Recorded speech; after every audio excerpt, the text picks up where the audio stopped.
Welcome back. Last time, we found the old geezer himself and his white-haired companions gambling. Among them, the one and only Richard Karn. This is Balthazar. He's the man who wrote that rather sad, yet fascinating journal that we read in its entirety. Since finding him, we have learned about the history of this rather chilling dynasty that has taken hold of Abarak. It was based on the idea that a Sartan named Clytus wanted to seize power, and to do it, he used a spell that he knew was forbidden, called Resurrection. It turns out the Sartan knew at that time that Resurrection was even more horrific than it seemed. Resurrected bodies were not only condemned to decay and repeat their habits in a quasi-lifeless form, but every casting of resurrection effectively sacrificed the life of another and condemned them to die early, after which point they too could be resurrected. But the entire thing has the flavor of a virus or a disease, and the only way out of it is to, at least the first step, is to stop using the spell forever. Balthazar here was a necromancer, but he didn't know the true cost of using resurrection. Now he knows, and this knowledge has been regained, and Abarak may begin to change. It's not really our business. We're just here as a scout for Lord Zar, trying to find the world seal piece in every realm. And in this cave where Clytus chose to self-immolate rather than be resurrected himself, we found his robe. And we happen to know that his follower, the first recipient of the resurrection spell, is undead and still waiting to serve him after these untold years. So I think that means we're ready to finally talk to him again.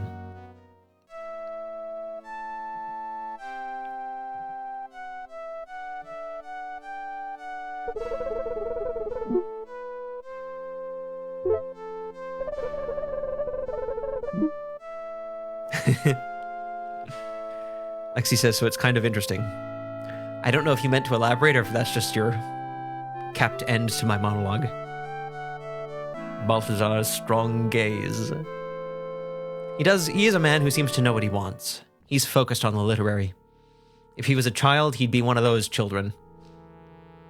But I'm pretty sure the man is not a child. Let me just say that. Oh, we can't enter the cave because it's too far away. Didn't we have that problem before? Poor Jethro isn't here. Are they still in the cave doing their thing? Oh man, the poor snake. Don't let him go. I guess we can dismantle this situation after we're done with the dwarf, if indeed we can get to it. In we go. Hello, dwarfy. Alright, let us don the robe. We determined that this was safe using the identify spell. You slip the black robe over your body. Although the back is rather torn, from the front, you cut an imposing figure. Well, it's about time. We're just such a nice guy normally, and we look it too. Let's talk to the dude. My lord Clytus, I knew you would return. I have been faithful. As you asked, I spoke to no one about you. I have waited for you to take me back to the Colossus so that we can complete what we started.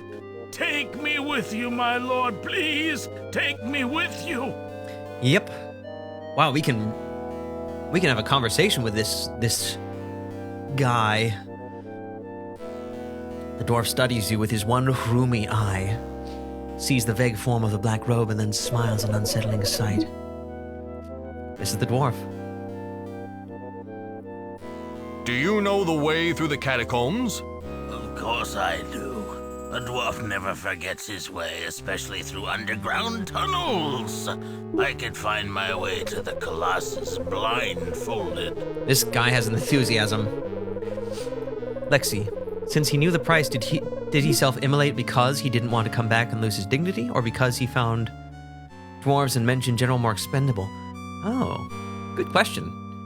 I guess he knew that if he were resurrected, he would sacrifice the life of another Sartan, because the one that dies is from your own race. No, I think that it was because he didn't want to be found out or something like that. Balthasar was able to speculate as well. I certainly hope so. Your eyes are so weak that you might as well be wearing a blindfold. My eyes are fine. It's just that the world has grown a bit blurry lately. You look like hell. Are you sure you can walk? I'm not gonna carry you. These legs will carry me as far as you wish to go. My devotion to my lord will buoy me. Yeah, I suppose we could be kind to him. You sat here for thousands of years waiting for me? I've waited ever since you sent me here. I knew you would return to take me away. I always knew. The statue. Did you make that statue in the clock tower? Is that supposed to look like me? A statue? A statue? I carve statues of you all the time in your service. You said that it pleased you. I hope I haven't done anything to make you angry. I might have made a statue when I first came here. I can't remember. Forgive me, my lord. It's all so foggy. What about the scepter it holds? Is it an exact replica of the original? You spoke about a scepter. Every time we entered the catacombs, you said that you would make a scepter that held the fragment of the Colossus. We haven't taken the fragment yet. How could I have duplicated a scepter that doesn't yet exist? Take me to the catacombs, my lord, and we will extract the fragment you need to make the scepter. I ask only to serve you. Right, he wouldn't have remembered releasing the fragment. Ah, Katie. Yes, yes it is. I hope you enjoy the atmosphere and aura of it. Of course. Come with me now. We shall go there immediately. Yes, my lord. Of course, my lord. Let us go. I'm ready. Joints unused for centuries creak and pop as he slowly rises. It's rather disgusting to see how much of his body is left on the cave floor. Surprisingly, he succeeds and walks unsteadily towards you. We could have left him to the snakes. You'll notice I decided not to do that. Alright, there he is. So we have a dog and a corpse. And this isn't, thankfully, like the canoe puzzle with the chicken and the birdseed. He probably does have a name. No idea what it is. Alrighty, I think we'll take the book. Oh, no! Shoot. I let the snake bite me. How do I dismantle this situation without dying? Didn't I do it before? Can I talk to him?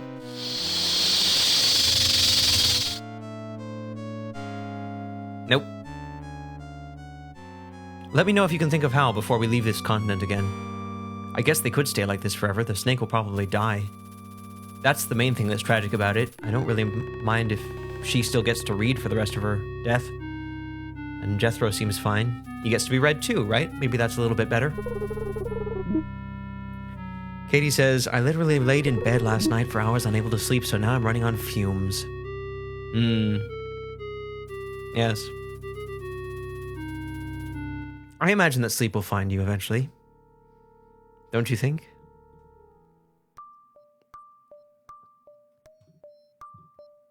Alright. How do we get...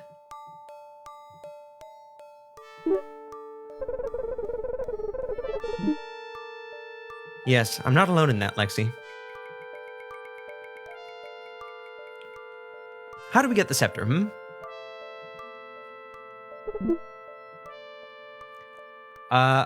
doesn't look like we brought the dog and the dwarf up with us. Have we... Whatever could you be talking about? Katie, I sure hope sleep finds me tonight. I'm coming for him with my fists. Exactly. That's the spirit. I'm sure you'll get it done.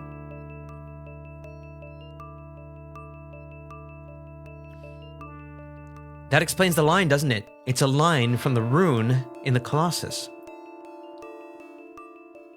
Have we gained any spells that could help us with this since we were last here? Let's look. Look at all the runes we have nowadays. Well, we could use self-immolation, but I think that might not be wise. Unravel illusion?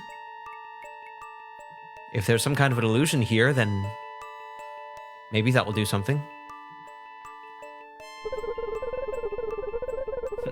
Evidently there was no illusion there. Either that or it was more clever than you.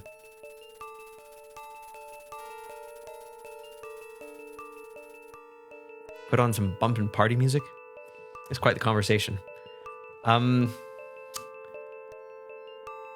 need ideas.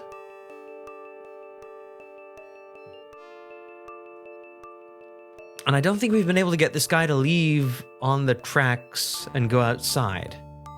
I think we have to deal with it in here, right? And we tried to use motion on the statue, but is it because we're one floor off the floor that doesn't work? Exactly.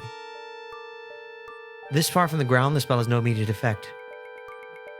But this suggests that the spell has taken effect and that it will begin to work if the statue falls.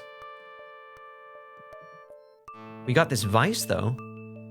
Could we use the vice on the headpiece? Vice won't fit in between the tongs of the scepter while it's open. Ah! We could tighten the vice and use it to separate the tongs? Oh ho! There we go. Katie, I laid temptingly in my bed with all of my pajamas on, 3 blankets and 2 pillows. I don't know what other invitation sleep would need, yes. At least maybe you could take this opportunity to harness your predicament for some creative gain, Katie. All right, let's loosen the vice. You twist the screw and slowly the tongs of the scepter begin to range apart. After quite a while of intense effort, the stone headpiece falls from the tongs' clutches to the metal platform below. Ow! All right then. We'll just take that. The wedge-shaped headpiece is carved from smooth black rock. On the flat end is a single graven line. All right. We have no reason to believe this is the real headpiece from the real scepter because we think that Clytus XIV has that. And Identify seems to confirm it. Let's head down. Goodbye, city. I guess we could say bye to the butler. Goodbye, sir. Here's to your service.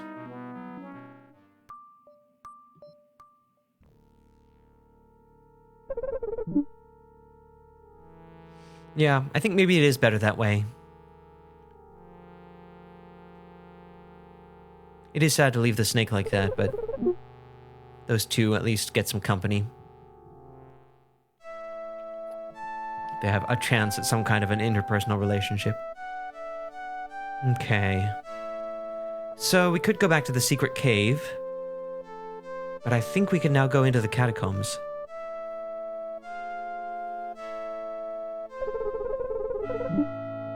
Yeah. They have a pet snake now. You are in one of many passages that run through the palace's foundation. Yes. I thought you might be coming back here, and you might need me. The rest of my people are on their way to storm the palace. I came ahead to aid you. I hope you don't mind. I see you're climbing in the social circles. That's his reaction to the dwarf. That is the reaction of a prince. A true prince. All right, look at this. We have a party now.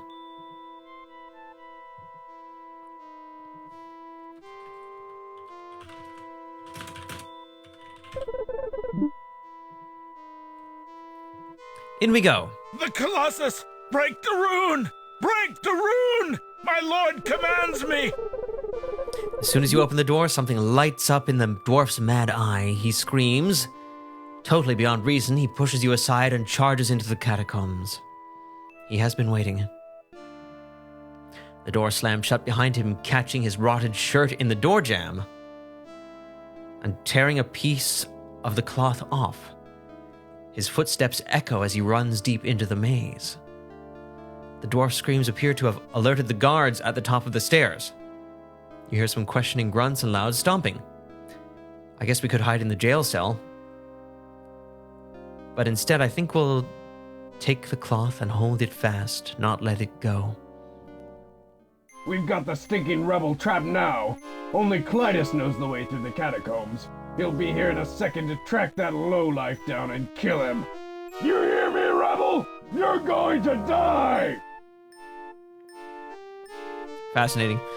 Out of all the voices in this game, that's the one that reminds me most of just some programmer. It might have been because of the bad quality, which was intentional because they're outside of a door. Yeah. Okay. My immediate thought is, let's get our dog to track him down using the scent of the cloth. You hold the cloth in front of the dog. He sniffs at it, then lowers his keen nose to the ground. His ears perk up and he points to the north. Sounds like he's onto him. You are in a maze of tunnels and all that kind of thing. You're in a dimly lit chamber within an ancient catacombs.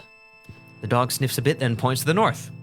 You hear a commotion towards the beginning of the catacombs. This is quite the generated text. He's dedicated for being the servant of a jerk in a dying realm. A jerk in a dying realm. Zankal, so much work goes into the art, into all the art in old games like this. I feel like it's a lot more work than some modern games. Very much so, or at least the emphasis is much different. A lot of things can be automated and made easier now. Yeah, exactly. I have some commentary on, which is basically my thoughts on that kind of a point, Zankoth, and I think I'll save it for the end of the game. Clytus is yelling at guards to stay back and watch the entrance while he enters to take care of the problem. You assume that this means you. Okay, we're heading north. You're in a dimly lit chamber within an ancient catacombs. The dog sniffs a bit, then points to the north. He really just went straight ahead, huh? The dog sniffs a bit, then points to the west. This is one of these... It's a very typical kind of thing. We had something like this in Kyrandia too, didn't we? Where the same art is used except for the exits. But that wasn't done from a first-person perspective. Wait a minute. Oh, okay, now we're going south. Got it. I thought we were about to do a Lalu maneuver. Zenkoth, of course, a lot of work goes into modern games too, but I'm just glad we can appreciate this work. Absolutely. The dog performs the Lalu maneuver and you immediately find... nothing. And we're going west. And north.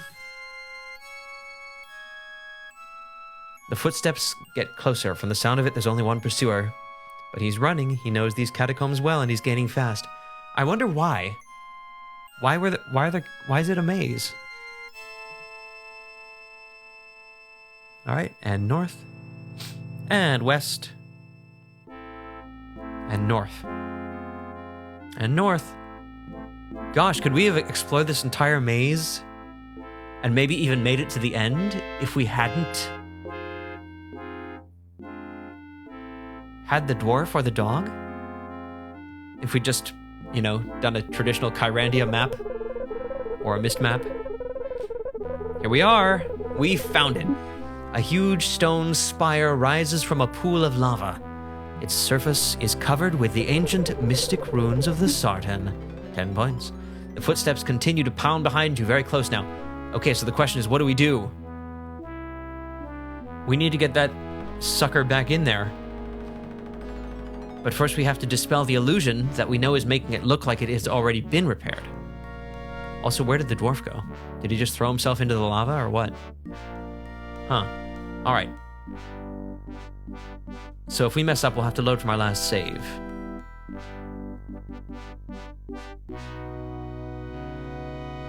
I don't know if I used up a turn doing that.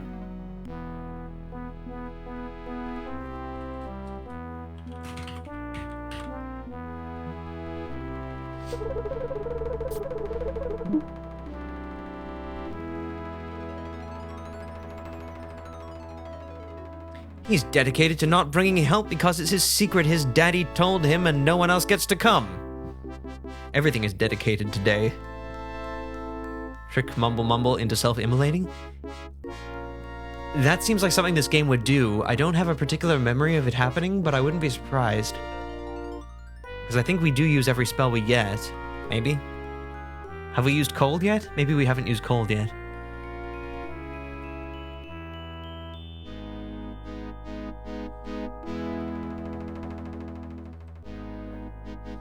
As you trace the runes in the air, you start to sense the wrongness of the Colossus. The crux of its magic, the containment room, was broken and then covered up with an illusion. Your spell carefully unties the deception until the illusion completely unravels and falls away. What remains is a hole in the center of the containment rune, where an important line should be. Without this line to complete the rune, it is powerless and has been ever since the piece of the Colossus was removed. Trick Czar into self-immolating? Holy heck. This spell magically materializes your favorite candy bar. Exactly. Okay. So we could chuck the stone in there, but I'm a little worried that that would be dangerous. Can't use magic on the hole. There's the seal piece. I thought it was the seal piece. We'll just take that. You slip the seal piece from its honored place. 25 points. So this is just an altar. It isn't a throne. Kind of want to talk to Edmund about this. You can't get the prince involved in a conversation no matter how hard you try. He's too preoccupied by your pursuers, as well he should be. Alright, let's put it in. Good luck. You place the copy of the headpiece on the hole in the containment rune. It slips inside smoothly and firmly. Whew, looks like it was safe.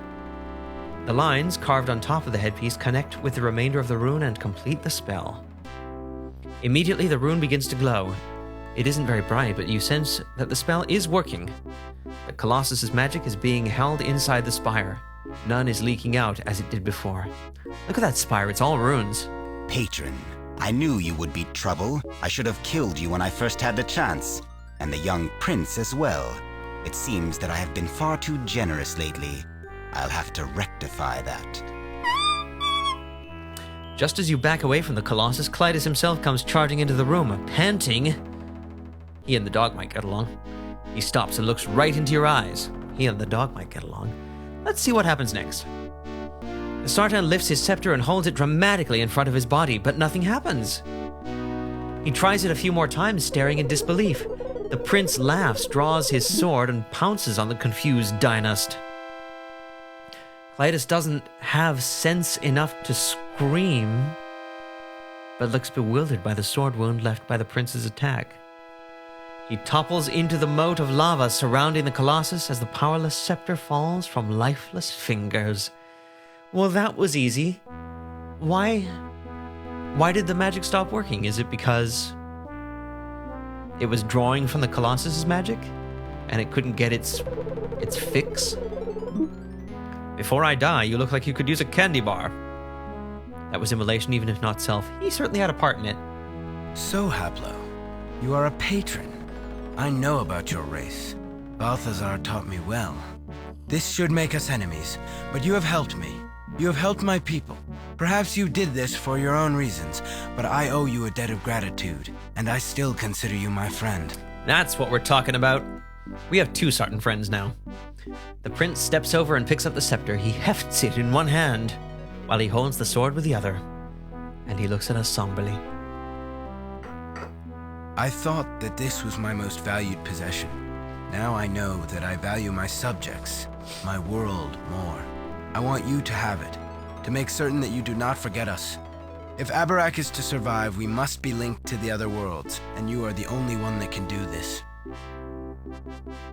That's mighty generous of you, Edmund.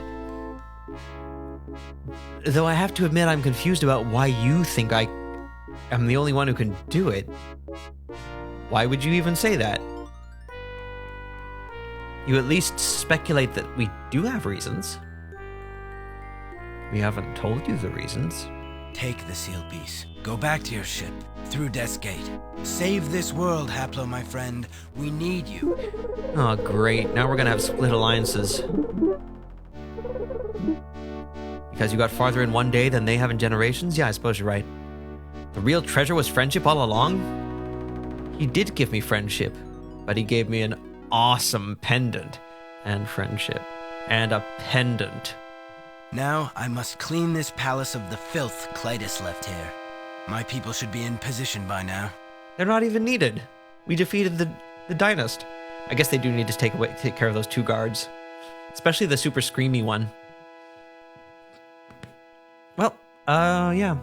Thanks, Edmund. I guess this is deep into the palace as we get to go. And we're not being pursued, so now we can look at everything. An empty altar is set into the north wall. Like the Colossus also found in this chamber, it was undoubtedly created when the world was formed thousands of years ago. Undoubtedly. How could we doubt that? Daddy Czar isn't going to like the riffraff you're hanging out with. Yes. Well, he seems to have his preconceived responses, doesn't he? We didn't even get to see Clytus in the end there. We just got to hear him. So swift was his near self-immolation.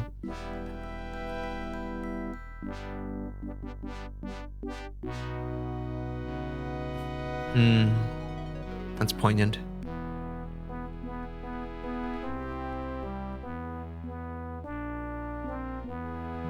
Well, the Colossus seems to be at least salvaged. Off we go.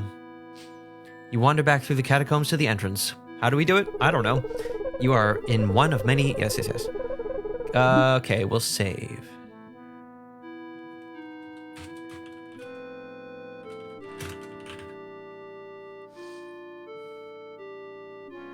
Self-immolation is fine, but doesn't it mean more when someone else participates? Exactly. That's what Clytus was thinking. He was our true friend. Let's see what happens if we go up. You hear a skirmish at the top of the stairs. The prince's men are clearing the palace of Clytus' entrenched forces. You decide that it's better to avoid these conflicts. Okay, what if we go south? Yay, we can go back into our dungeon. Our beloved dungeon cell. This is where we met Edmund. Oh, Edmund's gone. Is the dog going to come with us? Probably better. His owner was just dissolved in lava, and he's still here. Let's pet him. Yeah, I think we're going to keep him. And the music transitioned perfectly. Isn't that nice? I suppose that means we're finished with Abarak, huh? Oh. But we do have a 4th rune. What are we going to name him? Exactly. I like participating in the naming of things when I am not the streamer.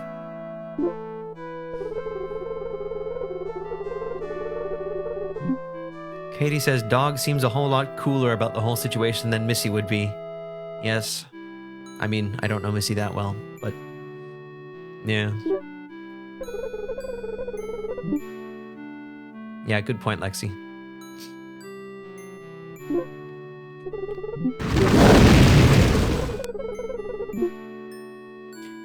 And with that, look at this. This pendant has all the runes that we ever needed. Right here. Too bad we didn't go to Abarak first, huh? But we couldn't. It's one more thing the game built into its story. Which makes sense. Missy wouldn't let you be loved. Missy is a mama's girl, cries a lot when I'm out of reach. Alright. Well, Abarak had a certain... It's a very sad and grim place, but there is something about it that I feel I'm going to miss. That said, I'm not going to miss it more than the other worlds, I don't think. Let's get out of here.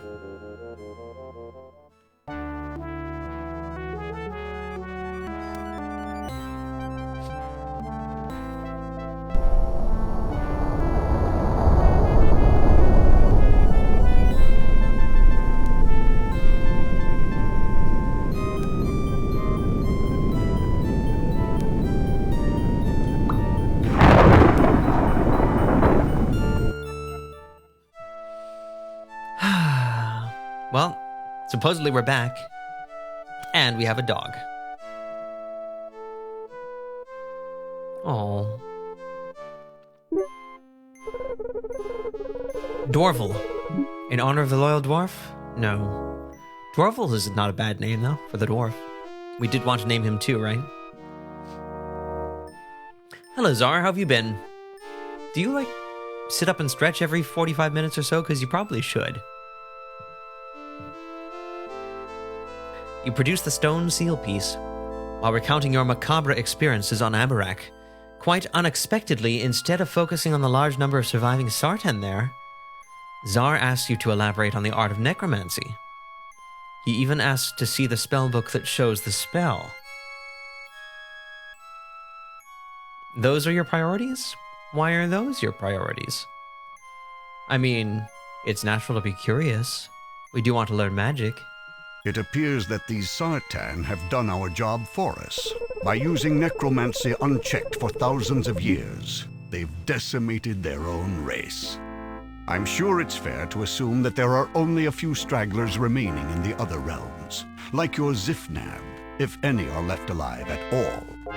The survivors in Abarak don't sound strong enough to resist us. In fact, they are in the midst of a civil war.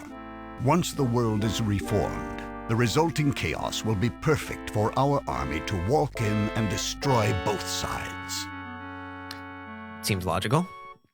Can't show you the book. My book. It'll break if I let you see. That's my Haplo voice in progress.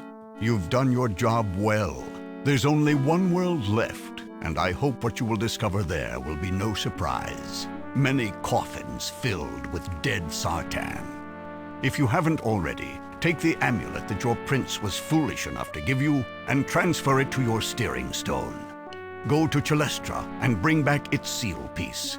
We're very close, Haplo. I can feel it. Many coffins filled with dead Sartan. Let's chat with him about what we found. You said that it was necromancy unchecked that killed the Sartan. Does that mean you'd consider using it with limits? Do you understand the potential of that spell? An army whose numbers never diminish, whose members get stronger after they die. What force could stand against it? Naturally, we'd have some other deaths to compensate, but they'll be manageable.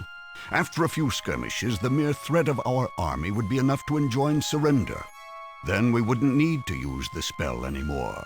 Until that happens, there are always losses in war.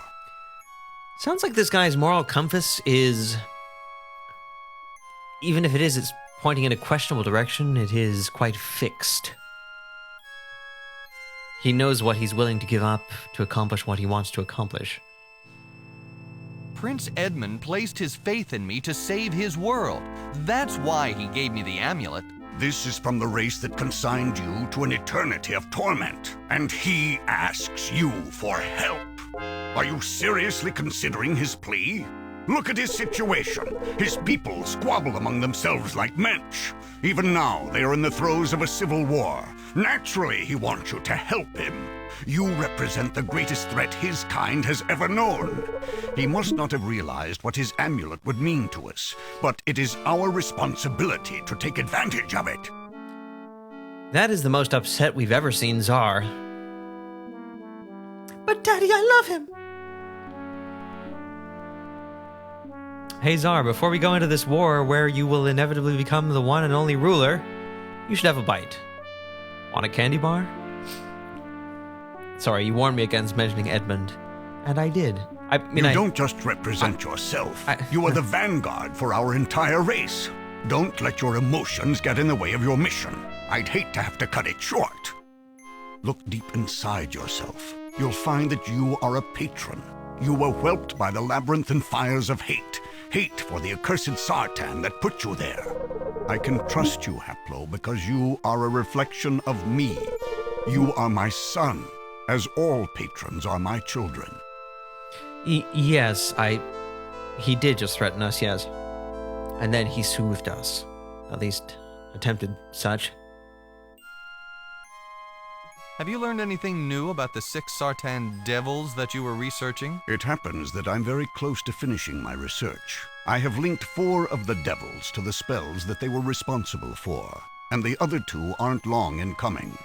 Unfortunately, one of those 2 created the Reformation spell, so I cannot stop now. That's the spell I really need. The ones I uncovered, the original sundering, something called the interconnection, etc., are useless to me. But as I said, I'm very close. I like how the etc. is abbreviated within his dialogue. Now, here we were snapped back to an earlier topic, and I would like to pay a little bit of attention to it. Earlier, Zar said that he had uncovered the identities of the Sartan Council that originally sundered the world. He gave them nicknames like the Devil of the Eye, the Devil of the Heart, the Devil of the Mind, because of what their role was in accomplishing the original sundering.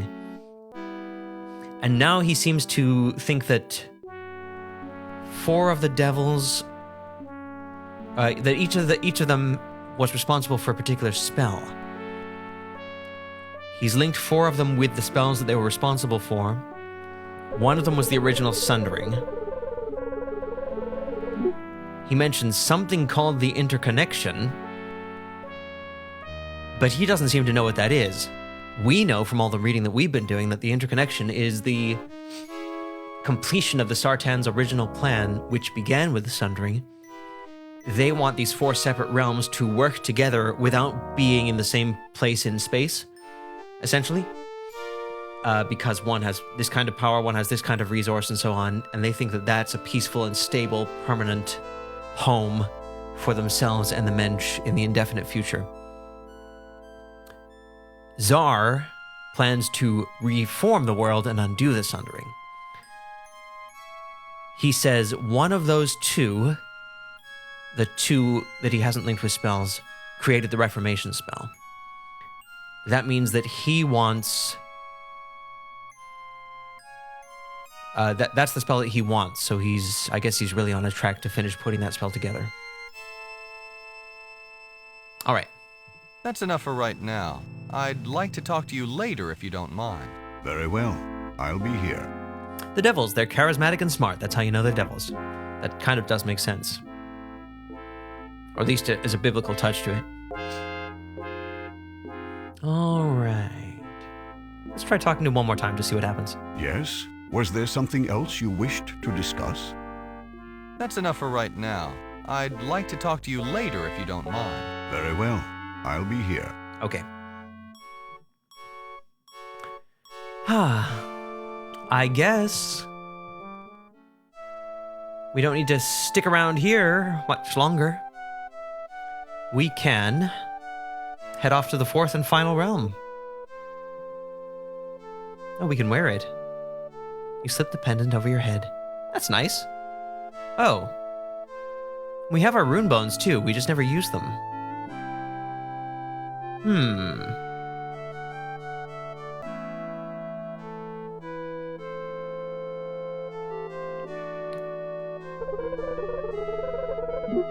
Yeah, Edmund's necklace, all right.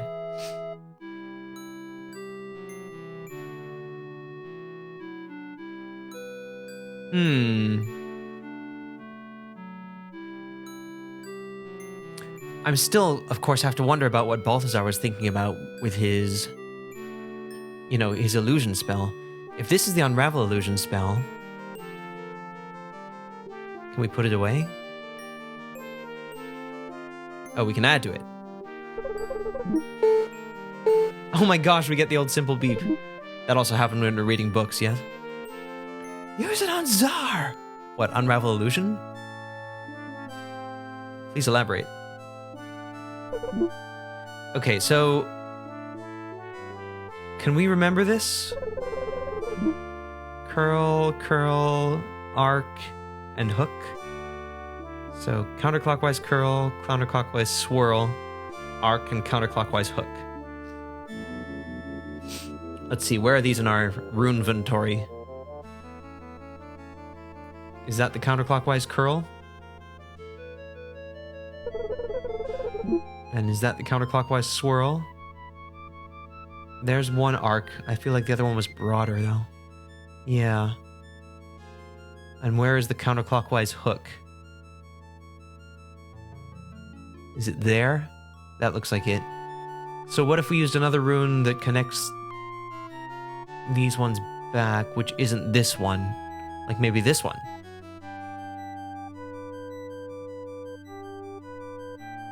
It must not have been a real spell. Curl, swirl, arch, and hook. And then we have these guys. The thing about these rune bones is that they were made of the runes that Balthazar was researching. So I don't know. But I'm glad I didn't forget it. Seems like it might come in handy soon. Or ever. Alright, let's head to Chelestra, the final realm. I finished drinking my tea.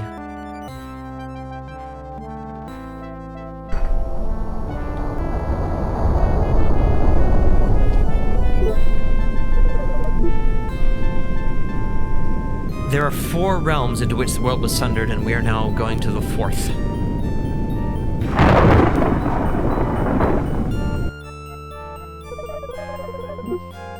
So it would seem. Upon leaving the Death Gate, your ship is surrounded by water. Chelestra is the world of water.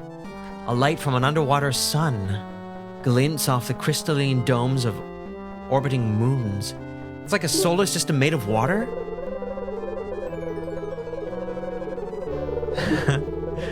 Curl, swell, arch, and hook. Czar won't let me read his book. Dog, dwarf, man, and elf. So I'll put mine on the shelf. Not bad, not bad. The meter is impeccable. Underneath the nearest, you see an entrance, so you guide your ship inside. Huh. So we can just get into this... I mean, there's air inside the... Or is this floating on the surface? Oh... Maybe that's it. This is a deep globule of water, and there are rocks that float atop it. And there's air here. And this looks like some kind of a city, which is, again, encased in its own dome. This is quite interesting. Yeah, these are really unusual worlds, considering that I think they all sit in space, right? Barely in science fiction have I seen things that are imaginative like this.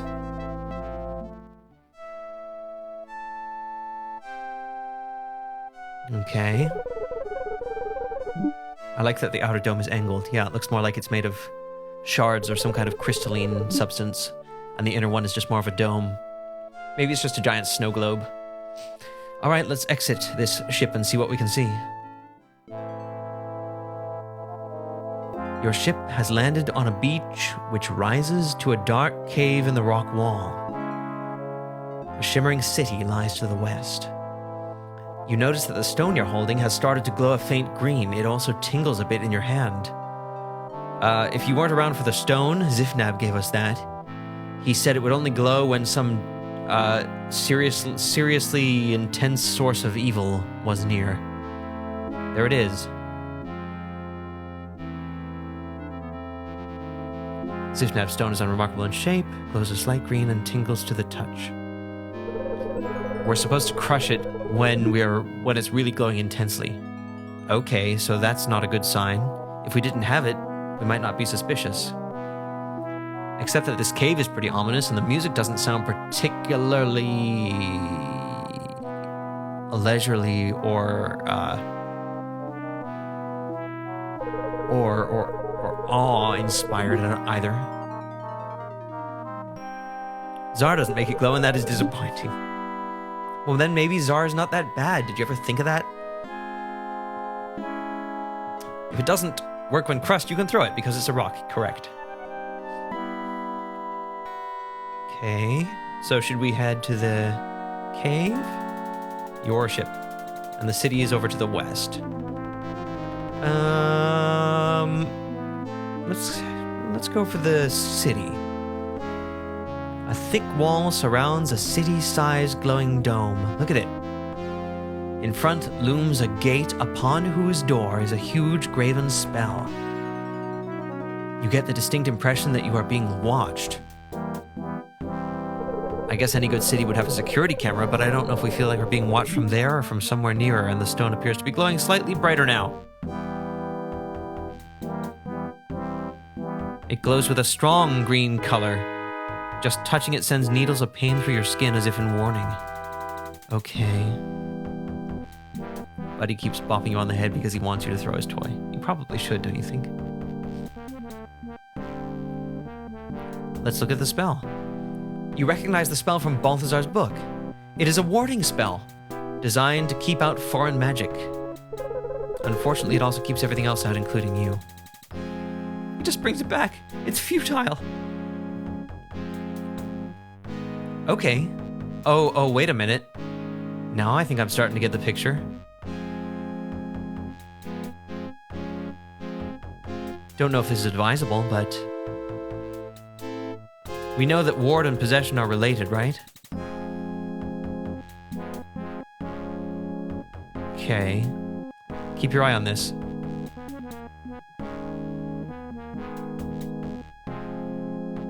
Because they said that the possession spell was a discovery made from the ward spell. So it's this one. Comes down from the top and branches off to these two sides. And look. It looks like we have that extra rune. And we have a spell that can copy a rune from one place to another.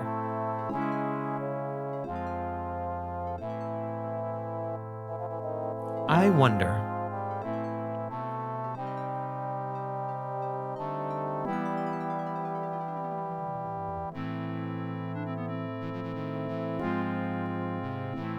You transfer the symbol from the rune bone onto the city gate. Immediately the rune appears at the end of the spell, modifying it from a powerful ward into a possession spell. Since the possession spell has none of the qualities of a warding spell, indeed is a very useless spell to place upon a city gate, the magic dome falls away to reveal the glistening capital city of the Sartan. I mean, I suppose we could assume that it was made by the Sartan, but the sight takes your breath away.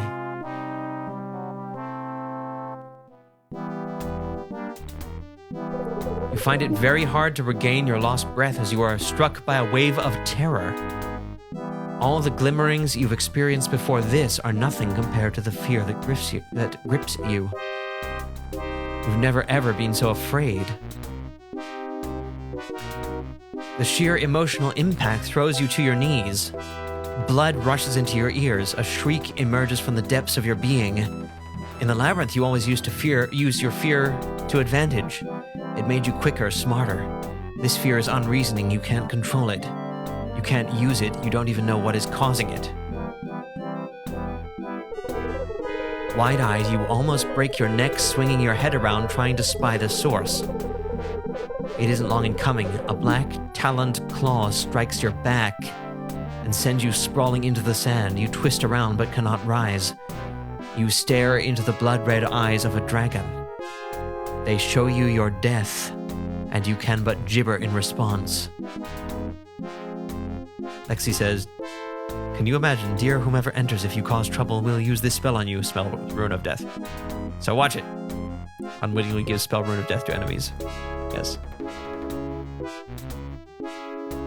Ah, a patron. I hope that if I let you live and watched for a while, you would succeed where I have failed for so many, many years. And you have. You have opened the city to me. My magic was useless against that infernal spell. But you understand those mystic runes. You changed it somehow. I am grateful to you, patron. In return, I will give you a quick death. Painful to be certain, but quick.